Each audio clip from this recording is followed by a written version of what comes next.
ನಮಸ್ತೆ, welcome to ಸವಿಯೂಟ channel. ಇವತ್ತು ನಾನು ನಿಮಗೆ ಹೀರೆಕಾಯಿ ಸಾಂಬಾರು ಮಾಡೋದು ಹೇಗೆ ಅಂತ ತೋರಿಸ್ಕೊಡ್ತೀನಿ. ಬನ್ನಿ ಫ್ರೆಂಡ್ಸ್. ಅದಕ್ಕೂ ಮುಂಚೆ ಯಾರಾದರೂ ನನ್ನ ಚಾನಲ್ನ ಸಬ್ಸ್ಕ್ರೈಬ್ ಮಾಡಿಲ್ಲ ಅಂದರೆ ಸಬ್ಸ್ಕ್ರೈಬ್ ಮಾಡಿ. ಮಾಡೋದು ಹೇಗೆ ಅಂತ ನೋಡ್ಕೊಳ್ಳೋಣ. ಇಲ್ಲಿ 1 ಕಪ್ ಆಗೋಷ್ಟು ತೊಗರಿಬೇಳೆನ ತೊಗೊಂಡಿದ್ದೀನಿ. ಮತ್ತು ಹೀರೆಕಾಯಿನ ಸಿಪ್ಪೆ ತೆಗೆದುಬಿಟ್ಟು ಚೆನ್ನಾಗಿ ಕಟ್ ಮಾಡಿ ಇಟ್ಕೊಂಡಿದ್ದೀನಿ.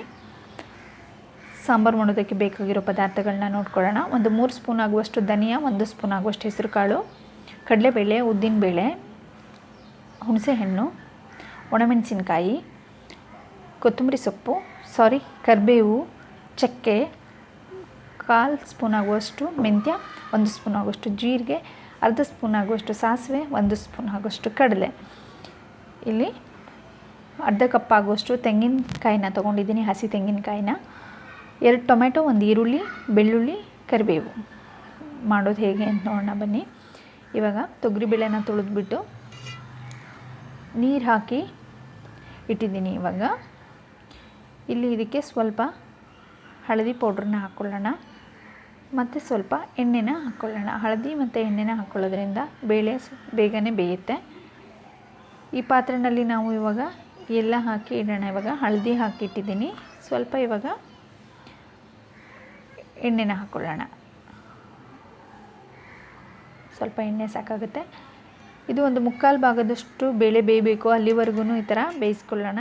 ಇವಾಗ ಒಂದು ಸೈಡ್ ಅದು ಬೇಯ್ತಾ ಇರಲಿ. ಅಷ್ಟರಲ್ಲಿ ನಾವು ಇವಾಗ ಮಸಾಲಾನ ರೆಡಿ ಮಾಡ್ಕೊಳ್ಳೋಣ. ಒಂದು ಕಡಾಯಿನಲ್ಲಿ ಎಣ್ಣೆ ಹಾಕಿ ಸ್ವಲ್ಪ ಎಣ್ಣೆ ಬಿಸಿ ಆಗೋವರೆಗೂ ಬಿಡೋಣ.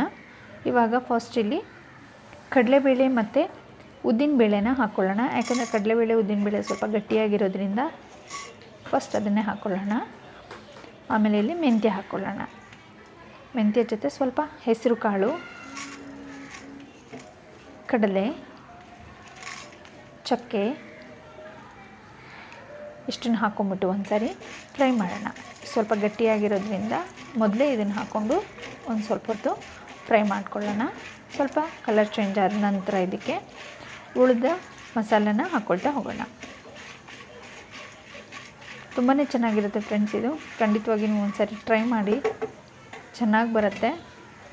ಇವಾಗ ಉಳಿದಿರೋ ಮಸಾಲೆ ಹಾಕೋತಾ ಇದ್ದೀನಿ. ಧನಿಯಾ ಮತ್ತು ಸಾಸಿವೆ, ಒಣಮೆಣಸು ಎಲ್ಲ ಹಾಕ್ಕೊಳ್ಳೋಣ. ಸ್ವಲ್ಪ ಸಾಸಿವೆ ಧನಿಯಾ ಹಾಕ್ಕೊಂಡು ಸ್ವಲ್ಪ ಹೊತ್ತು ಈ ಥರ ಫ್ರೈ ಮಾಡ್ಕೊಳ್ಳೋಣ. ನಂತರ ಇದಕ್ಕೆ ಒಣಮೆಣಸು ಹಾಕ್ಕೊಂಡು ಲಾಸ್ಟಲ್ಲಿ ಇದಕ್ಕೆ ಕರಿಬೇವನ್ನ ಹಾಕ್ಕೊಳ್ಳೋಣ. ತುಂಬ ಸೀದು ಹೋಗೋ ಥರ ಇದನ್ನು ಫ್ರೈ ಮಾಡ್ಕೊಳ್ಬೇಡಿ. ಲೈಟಾಗಿ ಸ್ವಲ್ಪ ಕಲರ್ ಚೇಂಜ್ ಆಗಬೇಕು, ಅಲ್ಲಿವರೆಗೆ ಮಾತ್ರ ಫ್ರೈ ಮಾಡ್ಕೊಳ್ಳಿ. ಇವಾಗ ಲಾಸ್ಟಲ್ಲಿ ಕರಿಬೇವನ್ನ ಹಾಕೋಣ. ಕಡಿಮೆ ಉರಿನಲ್ಲಿ ಇಟ್ಕೊಂಡು ಈ ಥರ ಫ್ರೈ ಮಾಡ್ಕೊಳ್ಳಿ. ಆಗಿದೆ. ಇವಾಗ ಇದನ್ನು ಮಿಕ್ಸಿ ಮಾಡ್ಕೊಳ್ಳೋಣ. ಈಗ ಸ್ವಲ್ಪ ಬೆಳ್ಳುಳ್ಳಿನ ಇದಕ್ಕೆ ಹಾಕ್ಕೊಳ್ಳೋಣ. ಇನ್ನೂ ಸ್ವಲ್ಪ ತೊಗೊಂಡಿರೋ ಬೆಳ್ಳುಳ್ಳಿನ ಒಗ್ಗರಣೆಗೆ ಅಂತ ಇಟ್ಟಿದ್ದೀನಿ. ಸ್ವಲ್ಪ ಬೆಳ್ಳುಳ್ಳಿನ ಮಸಾಲಕ್ಕೆ ಹಾಕ್ಕೊಳ್ಳೋಣ. ಇವಾಗ ತೆಂಗಿನಕಾಯಿನ ಮಿಕ್ಸಿ ಜಾರ್ಗೆ ಹಾಕ್ಕೊಂಡಿದ್ದೀನಿ. ಇವಾಗ ಈ ಫ್ರೈ ಮಾಡಿರೋ ಎಲ್ಲ ಮಸಾಲನೂ ಇದಕ್ಕೆ ಹಾಕ್ಕೊಂಡ್ಬಿಟ್ಟು ನೀರು ಹಾಕ್ಕೊಳ್ಳದೆ ಹಾಗೆ ಒಂದು ಸಾರಿ ಗ್ರೈಂಡ್ ಮಾಡ್ಕೊಳ್ಳೋಣ. ಇವಾಗ ಇದಕ್ಕೆ ಸ್ವಲ್ಪ ಹಳದಿನ ಹಾಕ್ಕೊಳ್ಳೋಣ. ಹಳದಿ ಹಾಕ್ಕೊಂಡ ನಂತರ ಇದಕ್ಕೆ ನೀರು ಹಾಕ್ಕೊಂಡ್ಬಿಟ್ಟು ಇನ್ನೊಂದು ಸಾರಿ ಗ್ರೈಂಡ್ ಮಾಡ್ಕೊಳ್ಳೋಣ. ನಾವು ಮೊದಲೇ ನೀರು ಹಾಕ್ಕೊಂಡು ಗ್ರೈಂಡ್ ಮಾಡಿಕೊಂಡ್ರೆ ಕೆಲವೊಂದು ಸರಿ ಮಿಕ್ಸಿನಲ್ಲಿ ತರಿಯಾಗಿ ಹಾಗೆ ಉಳಿದ್ಬಿಡುತ್ತೆ. ಹಾಗಾಗಿ ಕಾಯಿನ ಮತ್ತು ಉಳಿದ ಪದಾರ್ಥನ ಫಸ್ಟ್ ಒಂದು ಸರಿ ಹಾಗೆ ಡ್ರೈ ಗ್ರೈಂಡ್ ಮಾಡಿಕೊಂಡ್ರೆ ಆಮೇಲೆ ನೀರು ಹಾಕ್ಕೊಂಡು ಮಾಡ್ಕೊಳ್ಬೋದು. ಇವಾಗ ಬೇಳೆ ಆಗಿದೆ. ಬೇಳೆ ಬೆಂದ ನಂತರ ಇದಕ್ಕೆ ಟೊಮೆಟೊ, ಈರುಳ್ಳಿ ಹಾಕ್ಬಿಟ್ಟು ಮತ್ತು ಹೀರೆಕಾಯಿನ ಹಾಕಿ ಉಪ್ಪು ಹಾಕಿ ಮತ್ತು ಒಂದು ಸ್ವಲ್ಪ ಹೊತ್ತು ಹೀರೆಕಾಯಿ, ಟೊಮೆಟೊ, ಈರುಳ್ಳಿ ಎಲ್ಲ ಬೇಯಬೇಕು. ಅಲ್ಲಿವರೆಗೂ ಹಾಗೆ ಬಿಡೋಣ. ಇದಕ್ಕೆ ಇವಾಗ ಸ್ವಲ್ಪ ರುಚಿಗೆ ತಕ್ಕಷ್ಟು ಉಪ್ಪು ಎಷ್ಟು ಬೇಕೋ ನೋಡಿ ಅಷ್ಟು ಉಪ್ಪನ್ನು ಹಾಕ್ಕೊಳ್ಳಿ. ಇವಾಗಲೇ ಹಾಕೋದ್ರಿಂದ ಹೀರೆಕಾಯಿಗೆ ಮತ್ತು ಟೊಮೆಟೊ, ಈರುಳ್ಳಿಗೆ ಎಲ್ಲ ಉಪ್ಪು ಚೆನ್ನಾಗಿ ಹಿಡ್ಕೊಳ್ಳುತ್ತೆ. ಯಾಕಂದರೆ ಬೇಳೆ ಕೂಡ ಬೆಂದಿದೆ. ಇವಾಗ ಹಾಕೋದ್ರಿಂದ ಹೀರೆಕಾಯಿ ಬೇಗ ಬೇಯುತ್ತೆ ಅಲ್ಲ. ಉಪ್ಪು ಹಾಕೋದ್ರಿಂದ ಉಪ್ಪು ಚೆನ್ನಾಗಿ ಹಿಡ್ಕೊಳ್ಳುತ್ತೆ. ಇವಾಗ ಆಗಿದೆ ಫ್ರೆಂಡ್ಸ್. ಹೀರೆಕಾಯಿ ಇವಾಗ 1/4 ಭಾಗದವರೆಗೂ ಬೆಂದಿದೆ. ಇವಾಗ ಇದಕ್ಕೆ ಮಸಾಲನ ಹಾಕ್ಕೊಳ್ಳೋಣ. ಇನ್ನು ಉಳಿದಿದ್ದು ಮಸಾಲ ಜೊತೆ ಒಂದು 5 ರಿಂದ 8 ನಿಮಿಷನಾರು ಮಸಾಲ ಹಾಕಿದ ಮೇಲೆ ಕುದಿಸ್ಬೇಕಲ್ವ, ಆವಾಗ ಕಂಪ್ಲೀಟಾಗಿ ಆಗುತ್ತೆ. ಇವಾಗ ಗ್ರೈಂಡ್ ಮಾಡ್ಕೊಂಡಿರೋ ಮಸಾಲಾನ ಹಾಕೋತಾ ಇದ್ದೀನಿ. ಮಸಾಲಾನ ಒಂದ್ಸರಿ ಮಿಕ್ಸ್ ಮಾಡಿಕೊಂಡು ನೋಡಿ ಎಷ್ಟು ನೀರು ಬೇಕೋ ಅಷ್ಟು ನೀರನ್ನ ಹಾಕ್ಕೊಳ್ಳಿ. ಗಟ್ಟಿಯಾಗಿದ್ದರೆ ಇಲ್ಲಿ ಚೆನ್ನಾಗಿರುತ್ತೆ. ಹೀರೆಕಾಯಿ ಯಾಕಂದರೆ ತುಂಬಾ ನೀರಾಗಿ ಬರುತ್ತೆ ಸಾಂಬಾರು, ಅಷ್ಟು ಗಟ್ಟಿಯಾಗಿ ಬರೋದಿಲ್ಲ. ಹಾಗಾಗಿ ಈ ಥರ ಹೆಸರು ಕಾಳು ಕಡಲೆ ಎಲ್ಲ ಹಾಕ್ಕೊಳ್ಳೋದ್ರಿಂದ ಸಾರು ದಪ್ಪನಾಗಿ ಚೆನ್ನಾಗಿ ಬರುತ್ತೆ. ನಿಮಗೆ ತೆಳುವಾಗಿ ಮಾಡೋ ಸಾಂಬಾರು ಇನ್ನೊಂದು ವಿಡಿಯೋದಲ್ಲಿ ಹಾಕ್ತೀನಿ, ಅದು ಕೂಡ ತುಂಬಾ ಚೆನ್ನಾಗಿರುತ್ತೆ.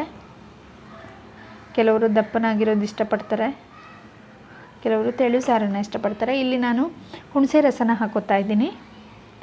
ಹುಣಸೆ ರಸನ ಹಾಕಿ ಒಂದು ಸರಿ ಚೆನ್ನಾಗಿ ಮಿಕ್ಸ್ ಮಾಡಿ ಉಪ್ಪು ಬೇಕಾಗಿದ್ದರೆ ಉಪ್ಪನ್ನು ಹಾಕ್ಕೊಂಡು ಒಂದು 5ರಿಂದ 8 ನಿಮಿಷನಾರು ಇದು ಹಸಿ ಮಸಾಲ ವಾಸನೆ ಹೋಗಬೇಕು, ಅಲ್ಲಿವರೆಗೂ ಚೆನ್ನಾಗಿ ಕುದಿಸ್ಕೊಳ್ಳಿ.